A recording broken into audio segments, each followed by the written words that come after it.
Social media पर यह video खूब वायरल है।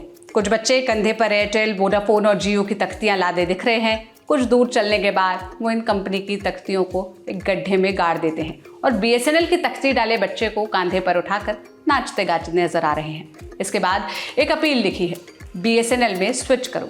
पिछले कुछ दिनों से सोशल मीडिया पर इस तरह की अपील और कीवर्ड्स वायरल हैं, जैसे बीएसएनएल की घर वापसी, बीएसएनएल में पोर्ट करो। लोग खुलकर प्राइवेट टेलीकॉम कंपनियों के खिलाफ अपनी नाराजगी जाहिर कर रहे हैं। ये गुस्सा अब सोशल मीडिया से निकलकर आम जिंदगी में भी पहुंच गया है। आप पूछेंगे कैसे? तो वो ऐसे कि कई लोग अपनी जियो, एयरटेल, वोडाफोन की सिम को बीएसएनएल में पोर्ट करा रहे हैं और आंकड़े इसकी पुष्टि भी कर रहे हैं। और ऐसा करने के पीछे की वजह है प्राइवेट टेलीकॉम कंपनियों की कीमतों में बढ़ोतरी। जियो, एयरटेल, वोडाफोन जैसी प्राइवेट कंपनियों ने अपने मोबाइल रिचार्ज प्लान की कीमत में 20 से 25% की बढ़ोतरी कर दी है। ऐसा करने के पीछे की वजह बताएंगे, लेकिन पहले ये समझते हैं कि इस फैसले का भारत की सरकारी टेलीकॉम कंपनी माने बीएसएनएल पर क्या असर हुआ है। आंकड़े देखें तो ये स्पष्ट है कि बीएसएनएल की बल्ले बल्ले हुई है। दैनिक भास्कर की रिपोर्ट के मुताबिक जुलाई में बीएसएनएल की सिम की बिक्री 3 गुना बढ़ गई है। दूसरी कंपनियों के लिहाज से बीएसएनएल में पोर्टेबिलिटी में भी 2.5 गुना का इजाफा हुआ है। मीडिया रिपोर्ट्स की माने तो बिहार झारखंड सर्कल के धनबाद में हर रोज बीएसएनएल के 500 सिम बिक रहे हैं। पिछले महीने ये आंकड़ा हर रोज 150 का था। इसके अलावा महज 6 दिन में बीएसएनएल के 2500 नए ग्राहक भी बन रहे हैं। राजस्थान पत्रिका की एक रिपोर्ट में दावा किया गया कि राजस्थान में महज एक महीने में 1,61,000 के करीब लोग बीएसएनएल से जुड़े हैं। इसी अवधि में एयरटेल को 68,412 और जियो को 6,01,508 ग्राहकों ने अलविदा कह दिया। वैसे बीएसएनएल की ओर जाने वाले ग्राहकों के लिए एक अच्छी खबर भी है। बीएसएनएल कई किफायती प्लान अपने यूजर्स को ऑफर कर रहा है। मसलन बीएसएनएल का 107 रुपए वाला प्लान, इसमें 35 दिन की वैलिडिटी मिलती है, 3 GB 4G डेटा मिलता है और 200 मिनट की वॉइस कॉलिंग मिलती है। बीएसएनएल के 108 रुपए वाले प्लान में नए यूजर्स के लिए 28 दिन की वैलिडिटी ऑफर की जाती है और अनलिमिटेड कॉलिंग के साथ साथ 1 GB डेटा भी मिलता है।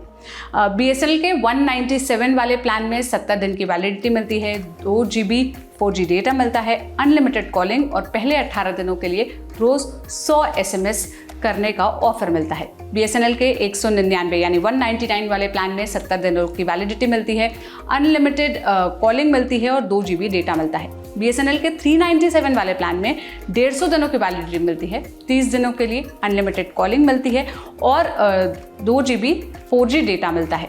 बीएसएनएल के 797 वाले प्लान में 300 दिनों की वैलिडिटी मिलती है, 60 दिनों के लिए अनलिमिटेड कॉलिंग और 2 GB डेटा मिलता है। और बीएसएनएल का जो सबसे महंगा प्लान है 1,999 रुपये का, करीब 2,000 रुपये का, इसमें 1 साल की वैलिडिटी मिलती है, 600 GB 4G डेटा मिलता है, अनलिमिटेड कॉलिंग, बीएसएनएल ट्यून्स और कई अन्य सर्विसेज के सब्सक्रिप्शन भी मिलते हैं।